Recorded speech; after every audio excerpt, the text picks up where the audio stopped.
Hey everybody, welcome to week 4. And it was great seeing everybody on Zoom this week. I know how difficult it can be to coordinate schedules for a team, especially when there's people that are overseas and everything that's going on right now in our lives and in society in general. But I think it's really important that we meet live for this project, and you're going to do so again at the end of week 5. The schedule for this will be available for your team soon, and it's going to give you a little bit of time to sign up and set aside that block.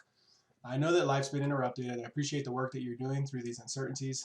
If any unforeseen circumstances arise, reach out for support so we can make accommodations with your team and then with myself as well. You don't have to be specific with details, but I just want everybody to know that we care about your health and your well-being. As you go into the next 2 phases, design and development, make sure your team considers the visual design skills from the last 8 weeks and consider the elements of good educational software design.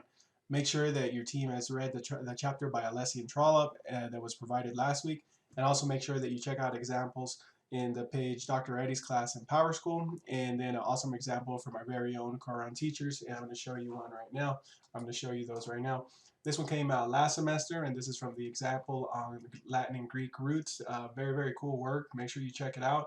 And then this one came out from our own Quran teachers here during this quarter, and very thought out, done very well. I particularly like, as you can see, that rather than kind of recreating these different cycles, they created the storyboard in a way that it just kind of loops through and shows you how to navigate without being redundant. So really great stuff there. Um, so for the upcoming weeks, there's several tasks that your team needs to complete. But before you do that, make sure that you complete the individual check-in that's due for week 3. Make sure that you read everything that you need to accomplish. As we move into the design and development phase, your storyboards and overall outlines of the slides that your teams create need to be completed this coming week and get formative feedback from me. And then once this is approved, your team can move to your tool to create your computer-based instruction. During the week 5 meeting, the focus will be on giving your team feedback on your alpha version and discussing your computer-based instruction software.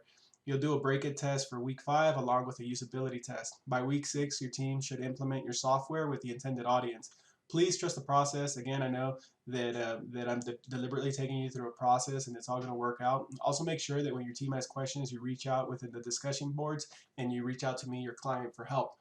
Whether you're asking about how to solve an issue or you're having problems with Google Slides or design, your team needs to be in the process. And as a learning community, we're going to make sure that you get the help that you need. Also, don't forget about the research report assignment. This assignment is not too intense, and realistically, you can get it done relatively quickly. Please reach out if any of those directions are not clear. It's been a pleasure working with you all this quarter, and just have a great week and have an awesome Easter or Passover, and make sure you spend a good time with family and loved ones.